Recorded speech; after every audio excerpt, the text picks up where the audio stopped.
بسم الله الرحمن الرحيم الحمد لله رب العالمين الصلاة والسلام على رسولنا محمد الأمين أما بعد السلام عليكم ورحمة الله وبركاته الله تعالى hamdu sanolarimiz Payg'ambarimiz sollallohu alayhi vasallamga salovat va durudlarimiz Allohga hamdlar mana toq kechalar Qadr kechasini oxirgi 10 kunlikning ham ichidan tog' kechalarida izlanglar degan navbatdagi tog' kechada turibmiz. Iloho mana shu kechamizni, qiyomul laylarimizni qadr kechasidagi bir kecha bo'lishligini Allohim nasib aylasin. Mana minbarda yana ko'p gapiradigan, lekin jamoatni, qavmni ko'nglini og'ritmaslikka harakat qiladigan, yomon so'zlarni gapirmaslikka harakat qiladigan kamina xodimingiz, ma'ruzachingiz yana qarshingizda, xizmatingizda. Alloh subhanahu va taolo o'zi xayrli aylasin. Suhbatlarimizni manfaatli aylasin. Har safar chiqqanda Allohdan umid bilan iltijo qilib chiqamanki, Allohim, o'zing guvohsan, qalbimni biluvchisan, amalimni ham biluvchisan. Qalbimni o'zim nazorat qila olmayman, amalimni ham hattoki. Bu minbar payg'ambar alayhisalomning bir meroslari. Bu yerga chiqqanda haqli narsalarni faqat so'zlay.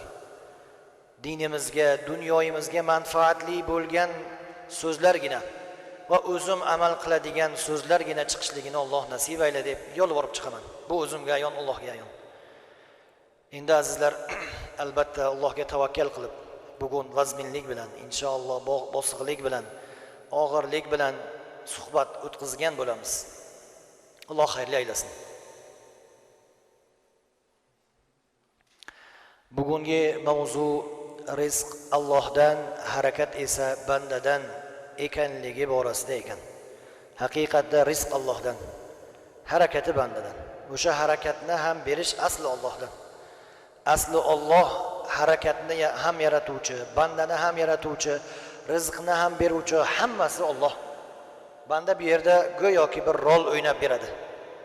Qanday ma'noda? Haqiqiy ma'noda. Bu kino aktyorga o'xshagan ma'noda emas. Banda faqat yaxshilikni istab, ozgina harakatda bo'lsin, o'sha ozgina harakatini agar Alloh roziligi uchun to'g'ri yo'lga qo'ygan bo'lsa, Alloh barakalar bilan unga qarshi olib o'tadigan zot. Bo'lmasam guvohi bo'lganmiz, bo'lamiz, bo'lib kelyapmiz. Ozgina harakat bilan Alloh barakani eshigini ochib yorib, behojat qilib tashlaganini ham ko'rganmiz. Lekin o'zini o'qqa urib, cho'qqa urib, 1-2 bo'lmagan, doim musibat bilan, doim g'am bilan yurganlarni ham ko'rib kelmoqdamiz. Mana shu ham dalilki, rizq Allohdan. Xo'p, rizq Allohdan ekan, o'zi nima bu rizq? Rizq deganda faqat ko'pchiligimiz yeydigan, ichadigan narsalarni tushunamiz. Aslida-chi? Aslida rizq katta narsa. Rizq bu Alloh taolodan boshqa o'sha tirik mavjudotlarini, hayvonot olami bo'ladimi yoki insonlar olami bo'ladimi? Ularga dunyoda va oxiratda bergan in'omi. Rizq bu Allohning bergan in'omi, atosi. U yeydigan narsa bo'lishligi mumkin, u ichadigan narsa bo'lishligi mumkin. U boshqa narsalarni bo'lishi mumkin. Hatto biz o'ylamaydigan, yeydigan, ichadigan narsa emas, balki undan boshqa narsalar ham rizq.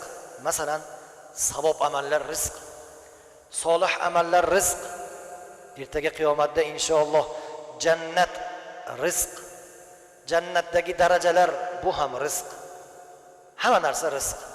Bular belgilangan, bular berib bo'lingan. Allohning ilmida, Allohning kitobida, Lavhul Mahfuzda hammasi yozilib, taqsimlanib qo'yilgan narsa. Faqat banda to'g'risidan, halolidan tanlash kerak. O'tirib olaylik, iltimos.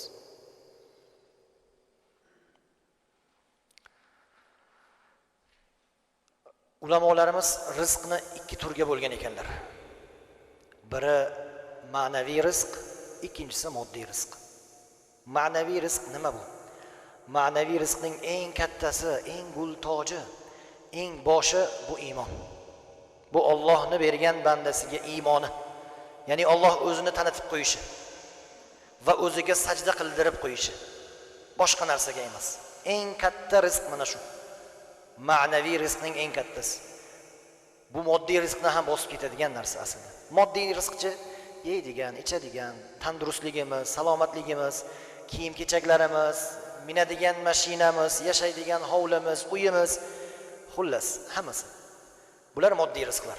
Bular faqat dunyodagina kerak, dunyodagina u vosita, maqsad emas. Vosita bular. Bilamiz, maqsad bor, vosita bor. Vositadan foydalanamiz, vaqtincha ular. Maqsad insonga abadiy bo'lishi kerak. Endi maqsadga demak vaqtinchalik narsani emas, abadiy narsani tanlash kerak inson. Abadiy narsa nima? Allohning roziligi. Alloh bo'ldi. Allohdan boshqasi abadiy emas. Alloh xohlasa agar bizni gunohlarimizni kechirib, jannatiy bandalardan qilsa, inshaalloh u ham abadiy. Faqat u ham Allohning roziligidan keyingi daraja. Demak, inson maqsad qilib olish kerak abadiy narsani. Ikkilamchi narsalarni emas. Yo'q bo'lib ketadigan foniy narsalarni emas. Abadiy narsani inson maqsad qilib, o'sha abadiy maqsadga eltaydigan yo'lda endi turli vositalar bo'ladi endi. Dunyo vosita, hayot vosita, yashashimiz vosita, yaxshi yashashimiz vosita, yaxshi pul topishimiz, yaxshi kasb va kor qilishimiz, yaxshi ilm, zo'r ilmlarni o'rganishimiz vosita. Maqsad emas bular. Hech qaysi biri maqsad emas. Maqsad Alloh. Maqsad oxirat. Oxirat insonni bo'lib yashash. O'sha yo'lda inson harakat qiladi, barakasi Allohdan. Demak, ma'naviy, moddiy rizqlarni Alloh taqsimlab qo'ygan. Demak, banda harakat qiladi, qo'ldan kelgancha. Alloh unga miqdoricha, bergan miqdoricha. Alloh unga bergan kuch-quvvaticha. Alloh taolo hammaga har xil quvvat bergan. Alloh taolo hammaga har xil layoqat bergan. Alloh taolo hammaga har xil kuch bergan. O'sha Alloh bergan kuch-quvvatcha inson harakat qiladi, inson rizq topadi, sababini qiladi. Kasb va kor qiladi, ilm o'rganadi, hunar o'rganadi, dunyoni obod qiladi, oxiratni obod qilishga harakat qiladi. Barakasi Allohdan. O'sha harakati unga sabab emas. Ya'ni harakat tufayli bunga rizq kelmaydi. Mabodo farazan o'ylasak bunday qilish mumkin emas. Harakat qilmasdan ham inson yotsa Alloh rizqini beradi baribir. Farazan bunday mumkin emas aslida. Demak, sababdan emas, Allohdan. Lekin Alloh buyurgani uchun, Alloh rizqni topishga, haloldan topishga buyurgani uchun biz kasb va kor qilamiz, izlanamiz, hayot o'tkazamiz. Bo'lmasam bu narsalar bizga rizqni olib keluvchi narsa emas. Alloh taolo buni qayerdan olib gapiryapmiz? Mana dunyoda insonlar ko'p. Mu'min musulmonlar ichidan kam. Allohga iymon keltirmagan, keltirmaydigan, inkor qiladiganlar ko'p vaholanki. Lekin hammasi yashayapti. Hammasiga yeydigan ovqati, tanovul qiladigan narsasi, o'sha boya sanagan moddiy rizqlar bor. Bu nimadan? Alloh ibodat qilgan bandasiga ham, ibodat qilmagan bandasiga ham, mu'min bandasiga ham, kofir bandasiga ham, inson-ku inson, hayvonlarga ham Alloh taolo rizqni berib qo'ygan. Inson-ku inson, hayvonga ham berib qo'ygan Alloh. Demak, bundan nima ma'no kelib chiqadi? Demak, bizda harakatimiz aslida bizga rizq olib kelmaydi. Aslida Razzoq bu Alloh. Faqat nima uchun bo'lmasam harakat qilamiz? Alloh talab qilgani uchun. Alloh bizdan talab qilgan. Haloldan top deb talab qilgani uchun harakat qilamiz. Bo'lmasam u harakatimizga ishonib qolmaymiz. Harakatni qilamiz. Eng katta umidni, bog'liqlikni, e'tiqodni Allohga bog'laymiz. E'tiqod Allohga bog'lanmagan bo'lsa agar ming harakat qilmasin, agar Alloh bermasa bermaydi. E'tiqod Allohga bog'langan bo'lsa-yu, banda qo'lidan kelgancha ozgina harakat qilsa ham Alloh shunday ochib qo'yadi hamma narsani rizqini. Endi boyagi gap, rizq deganda faqat mol dunyoni tushunmaylik. Rizq bu hammasi. Obro', e'tibor, shon, shuhrat, ilm, musulmonlar o'rtasida bir nom chiqarishmi, boshqami, xullas hammasi rizq. Bular hammasi bizga Allohning bergan va'dasi. Yer yuzida o'rmalagan narsa borki, uning rizqi Allohning zimmasida degan oyat bor. Hatto shunday jonzotlar borki, rizqini o'zi ko'tara olmaydi. Oddiy misol mana chumolni ko'ramiz. O'zi minchagina narsa. Uni yeydigan ovqatni tortib ketishni qarang, katta narsa. Necha barobar o'zidan katta narsa. Alloh quvvat bergan unga. O'zidan katta, rizqi o'zidan katta. Endi chumolini ham unutmagan, kitlarni ham unutmagan. Ana u okeanlarda yer suvni tubida yashaydigan, na quyosh unga yetib boradigan, na bir boshqa narsa unga yetib bormaydigan joylardagi mahluqotlarni ham Alloh rizqini berib qo'yganmi? Nega endi bandasini, insonni endi unutsin Alloh? Alloh berib qo'yadi albatta. Bu va'dasi, Allohning va'dasi haq. Demak, banda bu hayotda yashab qolmoqlik uchun kasb va kor qilar ekan, ilm o'rganar ekan, rizq topar ekan. Endi azizlar, qancha miqdorda qidirish kerak, topish kerak degan savol tug'iladi. Tarki dunyo qilish kerakmi, hamma narsadan voz kechish kerakmi, yoki zo'r inson bo'lish kerakmi, boy bo'lish kerakmi, ilmli bo'lish kerakmi deyilsa, bu tortishuvli masala. Lekin Rabboniy ulamolar payg'ambar alayhisolamning olib kelgan dinni, sahobalarni hayotini yaxshi o'rgangan va o'zlaridan keyingilarga yetkazgan ulug' tabarruk zotlar aytadilarki, inson keng rizqli bo'lish kerak. Ya'ni kasb va kor qilish kerak, izlanish kerak, o'qishi kerak, rizq topish kerak, halolidan qancha ko'tara olsin ko'tarsin. Beli qanchani ko'tara oladi ko'tarsin. Cheklanmagan. Qancha topishga cheklanmagan. Faqat qanday topishligi belgilangan, chegaralangan.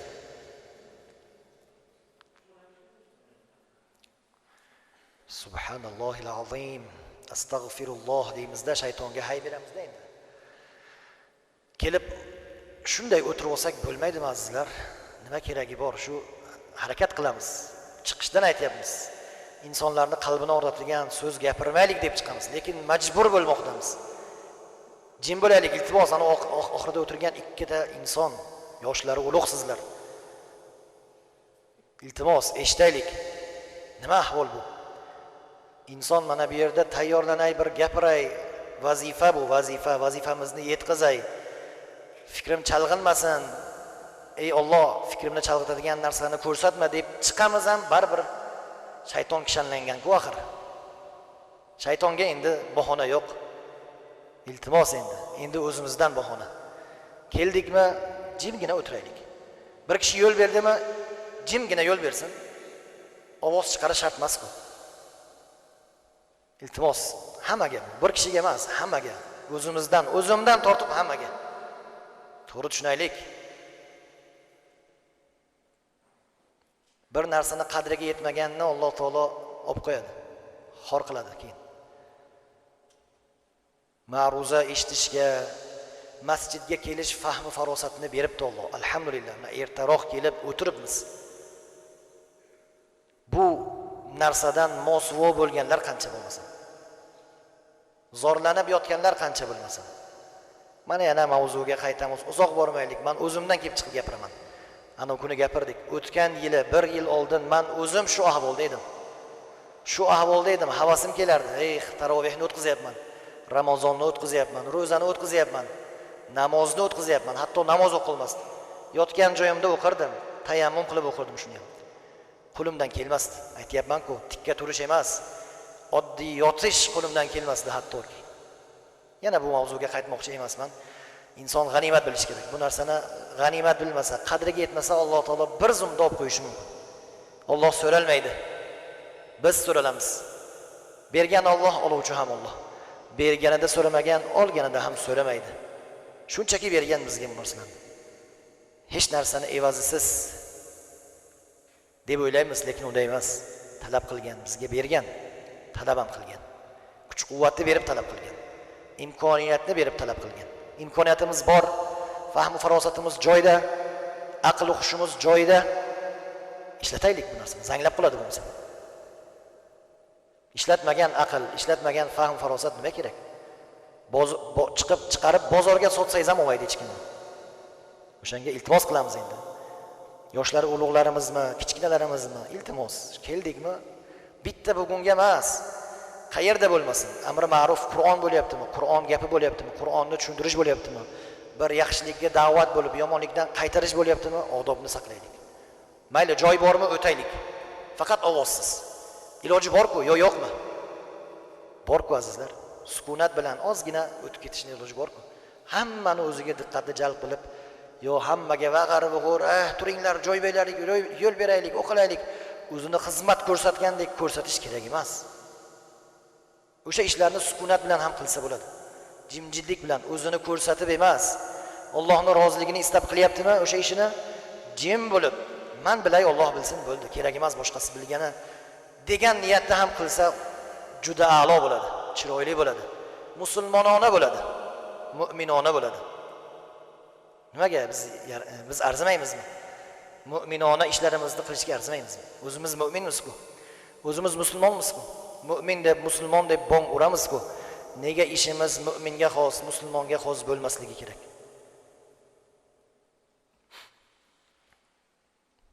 Demak azizlar, rizq talab qilishni eng oz miqdorini ulamolar aytadilarki, inson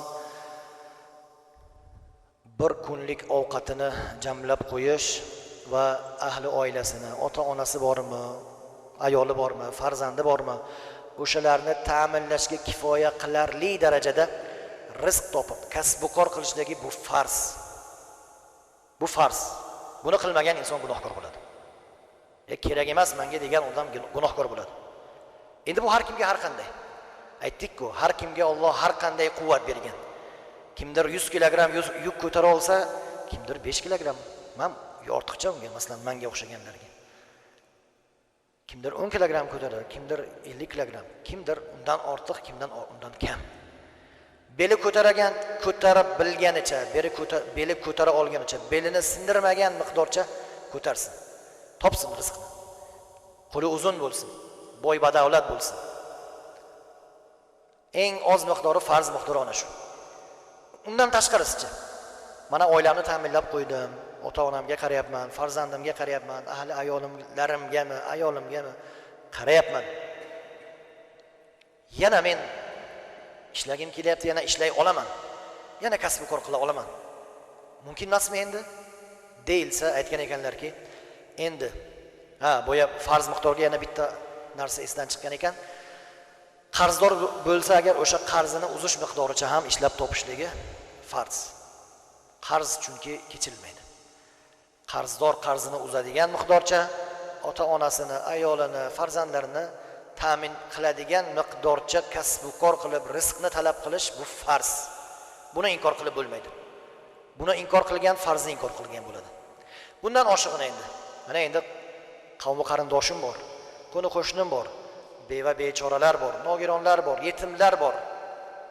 Men o'shalarga ham yaxshilik qilmoqchiman. Men o'shalarni ham qaromog'imga olmoqchiman. Shuning uchun kasb-kor qilmoqchiman, tijorat qilmoqchiman, mol dunyo topmoqchiman.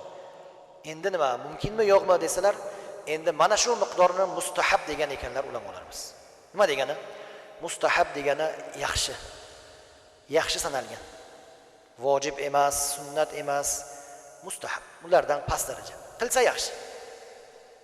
Agar imkoniyati bo'lsa, ko'proq mol dunyo topishga harakat qilsin.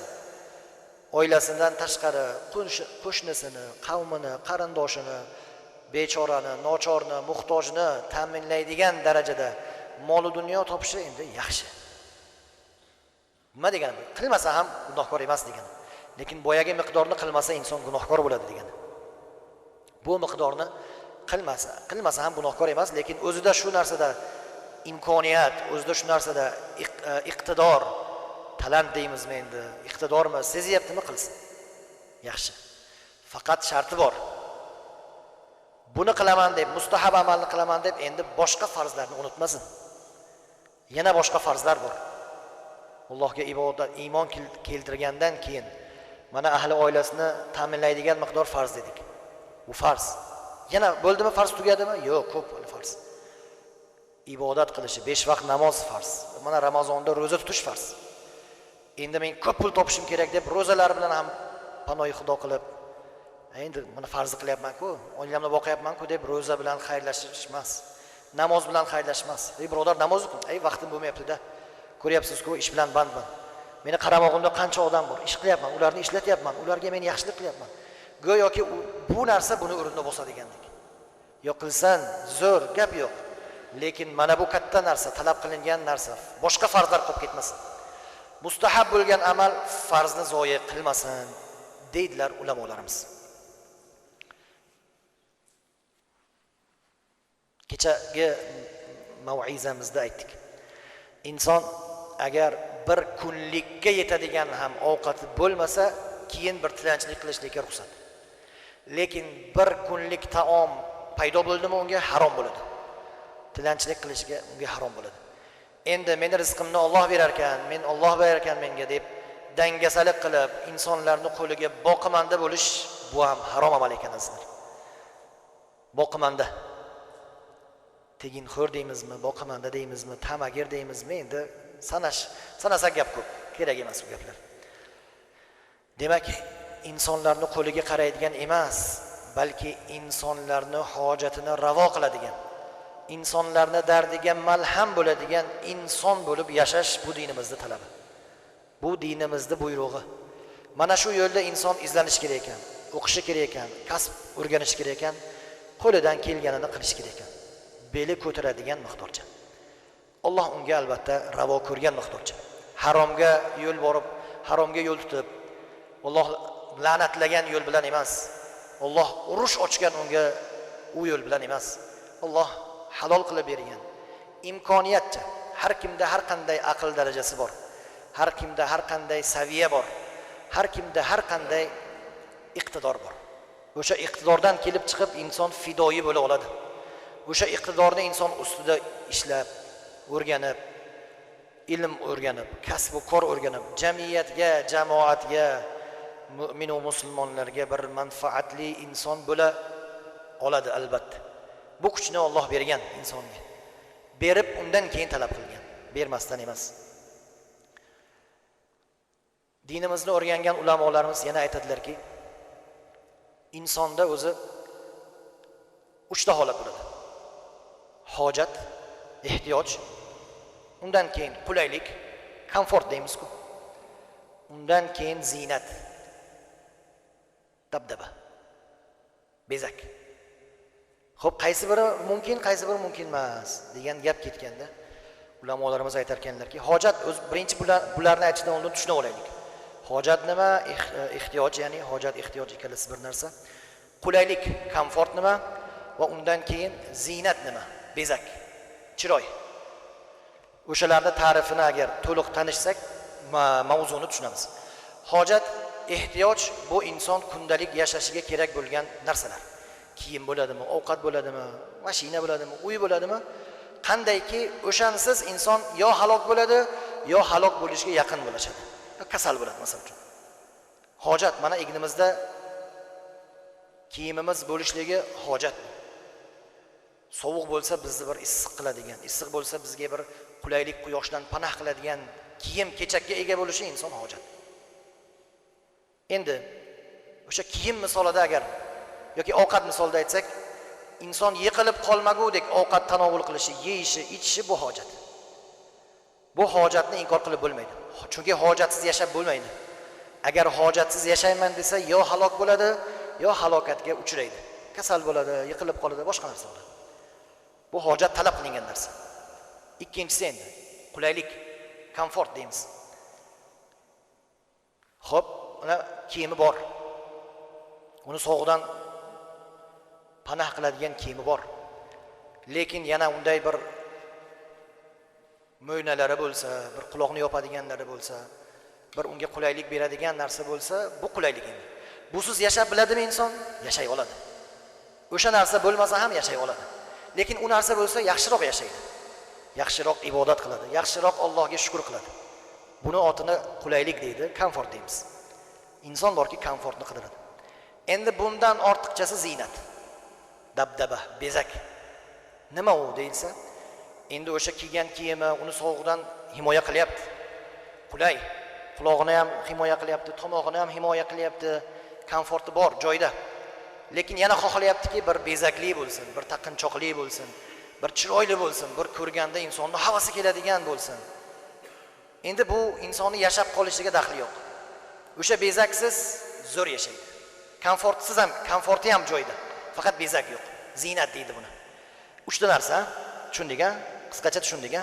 Hojat, ehtiyoj, komfort va bezak, zinat. Xo'p, qaysi biri mumkin emas shularni? Qaysi biri mumkin degan savolga endi javob qidiramiz. Ulamolarimiz aytadilarki, hammasi mumkin. Hammasidan inson istifoda etishi mumkin. Faqat belgilagan miqdorcha. Unga belgilab qo'yilgan miqdorcha. Isrofga yo'l qo'ymasdan, haromga yo'l qo'ymasdan. Hojatsiz yashab bilmaydi inson, yashay olmaydi. Hojati boricha yeydi, ichadi, kiyim kiyadi, sovuqdan o'zini asraydi, issiqdan o'zini asraydi, mashina haydaydi, uy quradi, boshqa narsa qiladi. Bu hojat bu. Endi qulayliksizchi? Qulayliksiz yashay oladi, faqat qiyinchilik bilan. Qulaylik qilishi mumkinmi? Mumkin, qilsin. Qulaylik qiladigan mana tahoratiga, namoz o'qishiga, uzoqni yaqin qilishiga bir kerak bo'ladigan ulovmi, boshqa narsani xullas gapirsak, misol keltirsak ko'p. Qulaylikka sabab bo'ladigan, buni tug'yonga olib bormaydigan narsaga ruxsat bormi? Ruxsat bor. Oxirgisi qoldi, zinat qoldi. Ruxsat emas shunga deb o'ylaymiz-a? Ruxsat bor, zinatga ham ruxsat bor ekan. Faqat boyagi qoida dabdabaga haddan tashqari ruju qilmasin. Dabdabaga haddan tashqari o'zini zehnini o'shanga bag'ishlab qo'ymasin. Hayoti faqat dabdaba bo'lib qolmasin. Hayoti faqat zinat bo'lib qolmasin. Chunki u zinat 3-darajadagi narsa. U zinat na bizni hojatimiz emas, na komfortimiz emas. Na qulaylik beradi u narsa, na hojatni o'rniga o'tadi. Nima beradi? Faqat ko'rganda vau deyishni beradi, bo'ldi. Inson hayotini mana shuni ustiga qurmasligi kerak. Hojatini qilsin, qulayligini qilsin, zinatini ham qilsin. Musulmon bo'lib ham bir odamning yuzidagi xol bo'lsin. Chiroyli yashasin, chiroyli kiyinsin, chiroyli yesin. Mingani zo'r ulov bo'lsin. Yegani zo'r ovqat bo'lsin. Kiygani eng zo'r kiyim bo'lsin. Faqat ibodati ham eng zo'ri bo'lsin. Tahajjudi ham eng zo'ri bo'lsin. Qur'oni ham eng zo'ri bo'lsin. Nega eng zo'r kiyimni kiyarkan, eng zo'r ulovni minarkan, nega eng zo'r narsalarni yeyarkan u? Allohga kelganda eng zo'rini qilmaskan. O'ziga savol bersin. Bu hammani aytdik, iqtidori har qanday, hammaga bergan quvvat har qanday, eng zo'rini qilsin. Faqat oxiratning ishi ham eng zo'ri bo'lsin. Oxiratning ishi faqat ibodat, faqat ya'ni hamma narsa o'zi ibodat. Faqat namoz o'qish, faqat roza tutish emas. Oxiratning ishi bandachilik. Ibodat bandachilik. Bu hayotda dunyosini zo'r qilyaptimi? Qilsin. Osh bo'lsin. Lekin oxiratning ishi ham eng zo'ri bo'lsin. Ibodati eng zo'ri bo'lsin. Bandachiligi yana. Mu'minlar bilan muloqot qilyaptimi? Eng zo'ri bo'lsin. Xizmat qilyaptimi? Eng zo'r xizmatni ko'rsatsin. Ilm olyaptimi? Eng zo'r ilmlarni o'rgansin. Kasb-kor o'rganyaptimi? Eng zo'r kasb-korni o'rgansin. Va xizmat qilsin shu bilan. Xalqga, millatga, vatanga, yurtga, dinga. Endi ibodat qilyaptimi? Ya'ni ibodatning eng cho'qqisi bo'lgan namoz o'qiyaptimi? Zo'r namoz o'qisin. Chalg'ib, har qayoqqa qarab, bunday qilib emas. Ma'ruza eshityaptimi? Zo'r ma'ruza eshitsin. Kelib imomni chalg'itmasin. Tortishmasin. Sen tur, men o'tiraman, bu yoqqa kiyimimni men ilaman, o'qilaman demasin. Zo'rini qilsin. Qur'onni eshityaptimi? Zo'r eshitsin. Namozda turibdimi? Zo'r tursin. Tahajjudga turyaptimi? Zo'r tahajjud o'qisin. Qur'on o'qiyaptimi? Qur'onini go'zal o'qisin. Eng zo'rini qilsin. Nimaga? Eng zo'r mashinani minyapti-ku. Eng zo'r ovqatni yeyapti-ku. Eng zo'r kiyimlarni, brend kiyimlarni chetdan borib kelib kiyapti-ku. Shariat yo'q, qilma, bu harom demayapti-ku. Endi insof bilan o'ziga savol berib, eng zo'rini qilyapmanmi? Nega ibodatni eng zo'rini qilmasligim kerak deb o'zini tergasin. Imom minbardan turib uni emas, boshqa uni emas, o'zini o'zi tergasin. Bu har kimni o'ziga havola qilingan narsa. Demak azizlar, bu hayotda yasharkanmiz, rizqi ro'z toparkanmiz, kasb-u kor qilarkanmiz, ilm izlanarkanmiz, bular g'oya emas, ya'ni maqsad emas. Bular vosita. Maqsad Alloh. Maqsad Allohning roziligi. Maqsad dunyo insoni emas, dunyo odami emas, oxirat odami bo'lish. Oxirat insoni bo'lib yashash. Maqsad mana shu. Qolganlar vosita. Qolgan narsalar bir kun bo'lishi mumkin, bir kun bo'lmasligi mumkin. Bir kun sog'ligimiz bor, bir kun yo'q. Bu narsa bizni yo'ldan to'sib qo'ymaydi. Bir kun mashinamiz bor, bir kun yo'q. Bir kun ovqatimiz bor, bir kun yo'q. Bu narsa bizni asl maqsaddan chalg'itmaydi. Asl erkak, asl hamiyatli, asl jasur maqsad sari intiladi. Nima holat bo'lsa, vosita bo'lsa ham, bo'lmasa ham. Qisqacha azizlar, bugungi gapirmoqchi bo'lganimiz mana shu edi. Allohim xayrli aylasin. Amal qilinadigan so'zlar aylasin. So'zlovchidan, eshituvchidan hammamizdan eng go'zalini, eng chiroylisini, eng munosibini qilaylik hamma jihatdan. Rizq topishda ham, ilmda ham, amalda ham, dunyoda ham, mol mulkda ham va albatta oxirat amallarida ham, ibodatda ham, namozda ham, Qur'on tilovatida ham va amri ma'ruf eshitishda ham va amri ma'rufni gapirib berishda. Duo qilamiz. اللهم أحسن عاقبتنا في الأمور كلها وأجرنا من خزي الدنيا وعذاب الآخرة. اللهم ربي يسر ولا تعسر، ربي تمم بالخير. اللهم o'zing qabul ayla, o'zing oson ayla va bizlarga kuch va quvvatingni nozil aylagin bi rahmatika ya arhamar rahim.